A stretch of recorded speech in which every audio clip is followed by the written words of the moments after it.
Hi everyone, today we'll understand the whole concept of individual difference, which includes meaning, causes and educational implications. This question asked many times in exams. And asked like this: what do you mean by individual differences? What are the causes and factors influencing individual differences? Also discuss the educational implications or significance of individual differences. Let's understand the meaning of individual difference.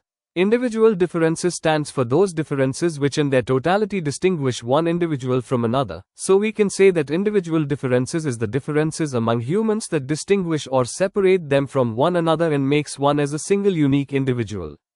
Individual differences stand for the variation or deviations among individuals in regard to a single characteristic or number of characteristics. No two people are alike.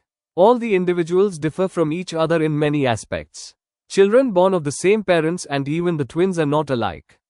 This difference is seen in physical forms like height, weight, color, etc., difference in intelligence, achievement, interest, attitude, aptitude, learning habits, motor abilities, skills. Every person has the emotions of love, anger, fear and feelings of pleasure and pain. Due to individual differences, the teacher has to be alert in his teaching task and cannot depend on the teaching system. Educational problems in the children arise due to individual differences. Now, as you can see, individual difference is categorized in two parts: inherited and acquired. Then inherited includes physical, mental and temperamental. On the other side, acquired includes social, culture, educational and emotional. Causes of individual differences: heredity, it means acquisition of characteristics of ancestors by means of the parents. Heredity is considered as the basic cause of individual differences. A person acquires many things from heritage, such as size of the face, color of eyes, color of skin, size of the head, boldness, many diseases, intelligence, abstract thinking, attitudes, etc. Environment. Environment is sum total of the surroundings in which an individual has to live. Environment is an external force which include natural environment, social or cultural environment, intellectual or mental environment and emotional environment. Every environmental force has much energy. It can give turn to anybody in any direction. Age. Age is another factor which is responsible in bringing individual differences. Learning ability and adjustment capacity naturally grow with age. When one grows in age, can acquire better control over our emotions and better social responsibilities. Education, it is one major factor which brings individual differences. There is a wide gap in the behavior of educated and uneducated persons. All traits of human beings like social, emotional and intellectual are our attitude, behavior, appreciations, personality. Caste, race, culture and nation. It is another factor which is responsible for individual difference between every individual has its own caste, race, culture and nation, which create difference among individual. Poverty. Poverty is also a factor which is responsible for individual differences. Due to poverty, parents are unable to meet out the needs of the children. Every child wants to avoid all the facilities, example, dresses, games, luxuries, food and tourism, etc. Differences on account of sex or gender. Majority of women have greater skill in memory while men have greater motor ability. Majority of women show greater skill in making sensory distinctions of taste, touch and smell, etc. than men.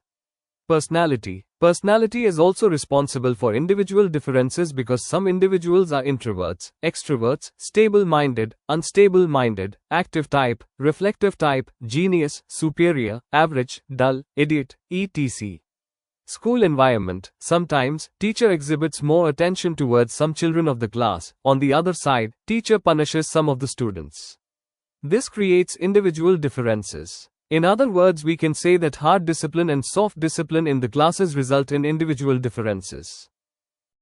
Educational implications of individual differences. Selection of teaching methods. In the light of individual differences, the teacher must bring changes in his teaching methods. His teaching method should be beneficial for most of the students. These methods should be according to their needs.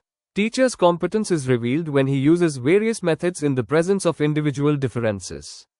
Classification of the students. After knowing all the individual differences, the students can be classified in the class.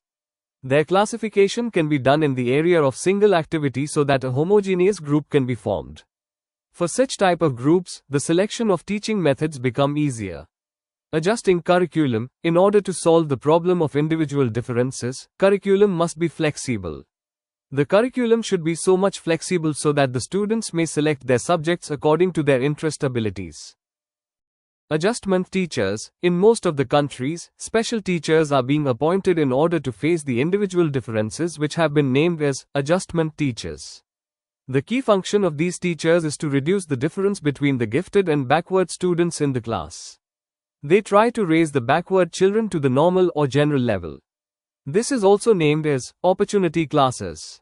Individual attention. A need of individual attention is always there to know individual differences and for the solution of the problems related to the individual differences. Individual attention will have to be paid. The teacher should go on collecting information regarding the capacities of children, intellectual level and abilities by continuous observation. Also, side by side, the teacher should go on exploring the needs, interests and aptitudes of the children. Guidance services. After acquiring the knowledge of individual differences, the organization of guidance services becomes very easier. Guidance services include educational and vocational guidance. Children always need them. In child-centered education, the significance of guidance services will always exist. Other useful steps. Some other steps can also be taken in order to face the problem of individual differences, which are as follows. It would be better to keep the number of students in the class or section to the minimum. Coaching classes for slow learners and gifted children would prove helpful. The teacher should pay individual attention in the entire group in which his teaching is going on. Factor of sex in the class should also be kept in mind. Thank you for watching. Don't forget to like, subscribe and share for more videos.